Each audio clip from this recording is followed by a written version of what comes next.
Yeah, once again, welcome to Modern Startup. We'll be looking closely into Introduction to Set Theory. And by definition, set theory is a branch of mathematical logic that studies set. Now, there's a need for us to look at what set is. What is set, or how would you define set? Now, a set is a well-defined collection of an object guided by a rule. A set can be defined as the what? As a collection, you can say, or aggregate of objects that is guided by a rule.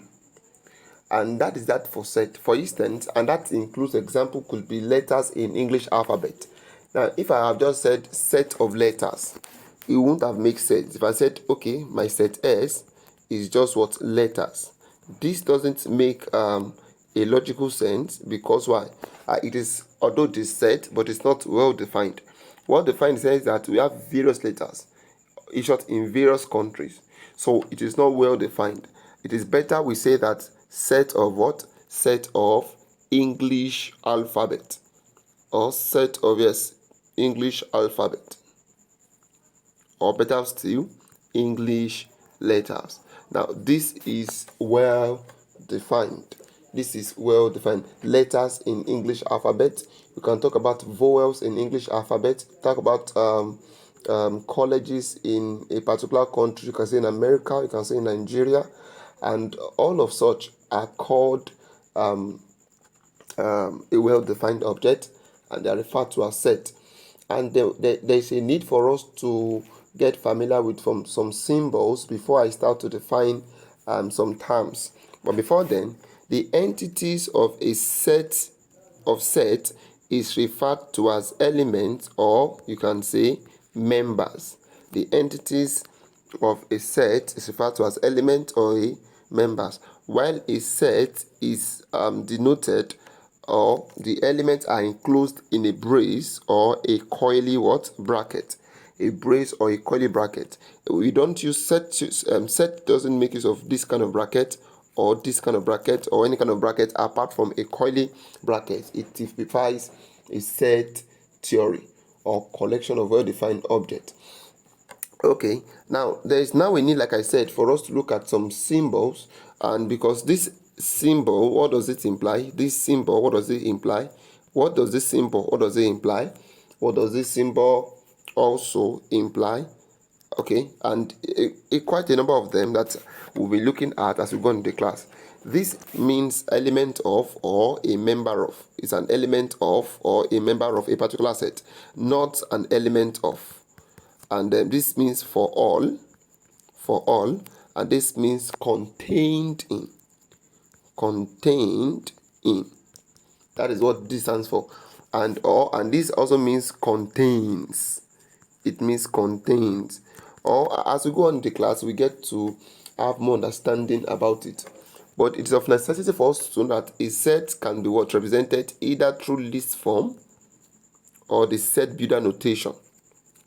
Or the what? The set builder notation. These are the basic two ways by which you can what? Represent your set theory, basically.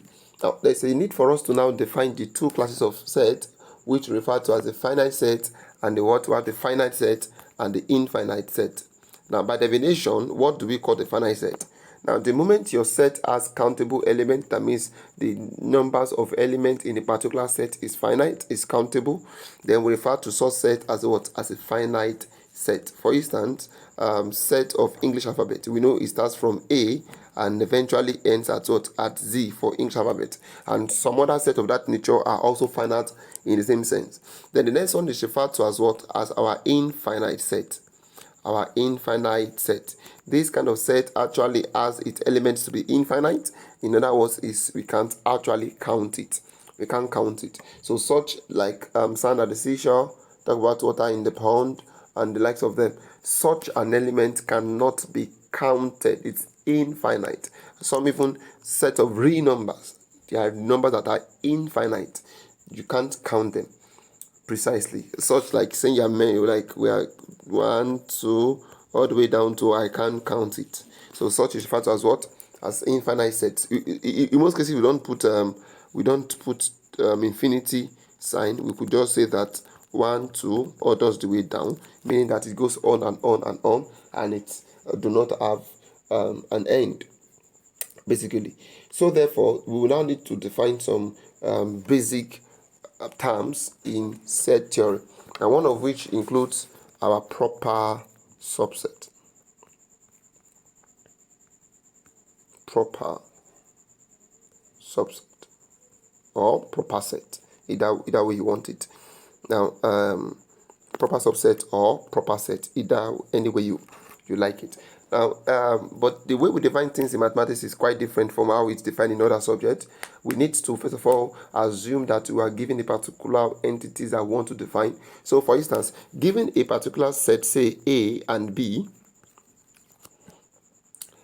A is said to be a proper set of B. A is said to be a proper set of B, denoted by A. This symbol depletes proper set or proper subset of B if and only if, IFF means if and only if, all the elements in A is contained in B, if all the elements in A, if all of the elements in what? In A can also be found in what? In B, and if there exists an element in B that is not in A, such scenario is referred to as a proper subset. I come again, although I know you can just rewind the video and get a glimpse of what I've said so far.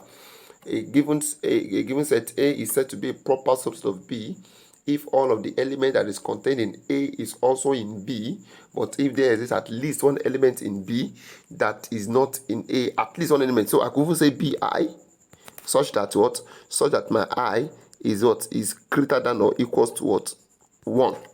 So if there is at least an element, if there is at least one element in what? In B that is not in A, then such a scenario is referred to as a proper subset. Meanwhile, so in that case, B is referred to as what? As a superset of A, because it has an element that A do not have. It has an element that A do not have. In other words, then B becomes a subset of a superset. I mean to say, then B becomes a what? A superset of A. A superset of A. Then there's a need for us to define what we call subset. Then what is subset?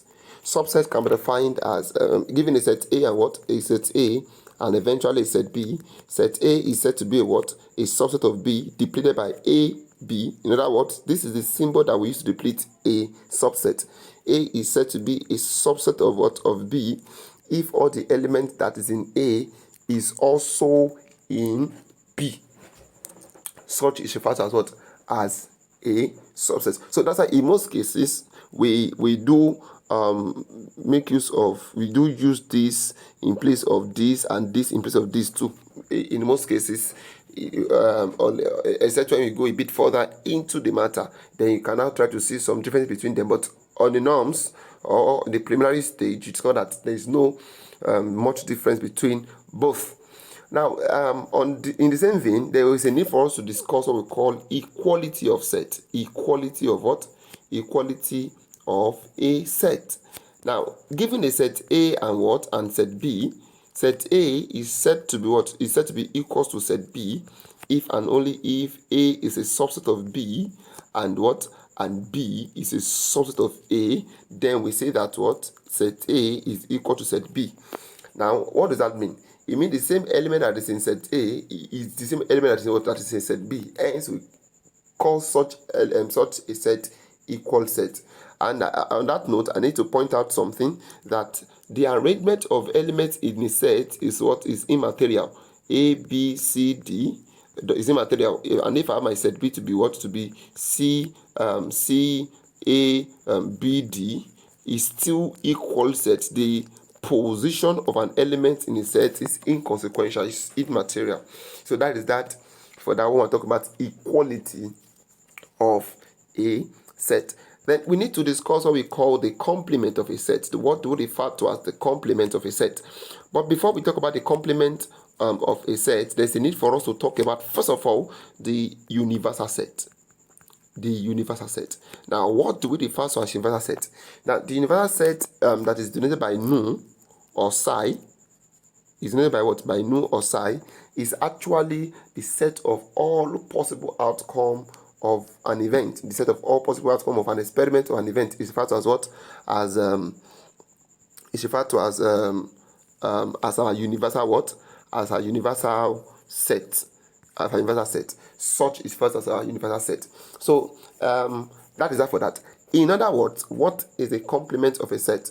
The complement of a given set, the complement of a set can be defined as, first of all, given a set A, for instance, the complement of a set denoted by A complement or A prime is a set of elements that is what? That is in a set of elements that is in the universal what? Set.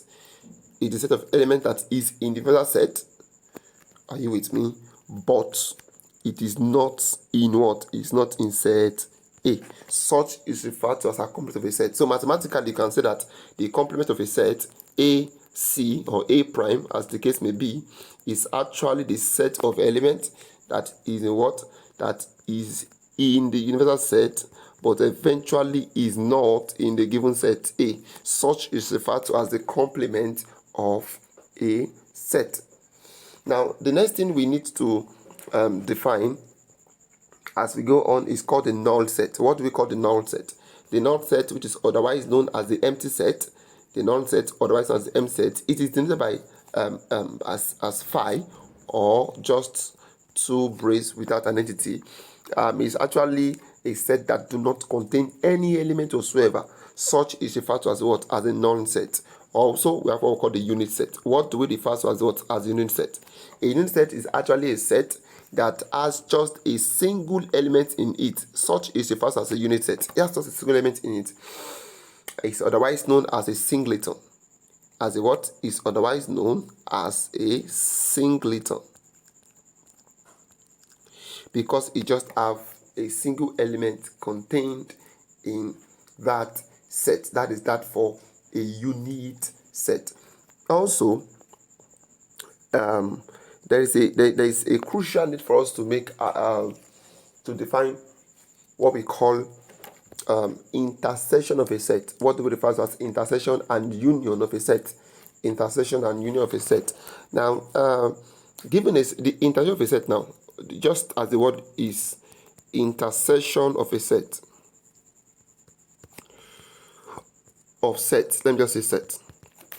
Okay, I want to make it compound. I want to make it a more exclusive definition.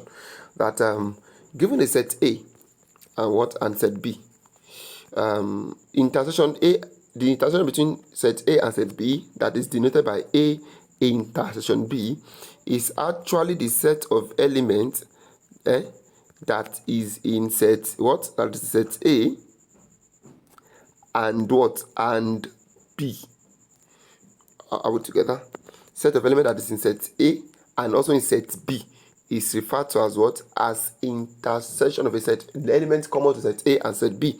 Like you can rewrite it to be a set of elements that is in A and also in what? In set B. Such an element is referred to intersection of a set. While the union of a set is different, the union of a set that depletes the coming together of two sets. Union of set. Yes, two sets. The union of set is giving a set A and eventually a set B. The union of set A and B depleted by A union B, called A cup B, is a set of elements that is in set A or is in set B or is in what? Or is in both. That means is in A intersection B. Such an element is referred to as what? As union of a set. That's how beautiful it can be. All we just need to do is to have a close glimpse of this set. You have a close glimpse of this set and what they stand for. Now, the next thing I want us to discuss is what we call the cardinality of a set. What do we call the cardinality of a set? Cardinality of a set. Now, the cardinality of a set is the number of elements in a given set. So I define, given a set A, the cardinality of set A depleted by NA is the number of elements that is in set A. Is what? Is the number of elements that is in what? In set A. So for instance, if you are given a given set A such that I have A, B, and C, so eventually the cardinality of my set A is what? The cardinality of my set A is what? Is 3, because I have 3 elements in that set. The cardinality of this element is 3. Also, I need to let you know that elements in a set is unique. Note that what? Element in any given set, is unique. What does that mean? It doesn't sound well for me to have a particular element repeating itself in a set. This is not a set, because this entity doesn't make sense. Just as your personality and your uniqueness is not duplicated in the whole of the world. You have only you in the whole of the world. So also is the entity of an element always what? Unique. Is a law that we have to keep at. So that is that for that. When it comes to the cardinality of a set, it's the number of elements in a given set. Now, the next thing I want us to discuss is called a power set. Power set. Now, power set, as name implies, it is denoted by, given a set A, power set of set A depleted by the calligraphic P of what? Of set A is the set of all the subsets of set what? Of set A. Is a set of all the subsets of what? Of set A. That is what we call the power set. Meanwhile, I need to spell out to you that, note that empty set is the subset of all sets. Empty set is what? Is the subset of all sets. And what?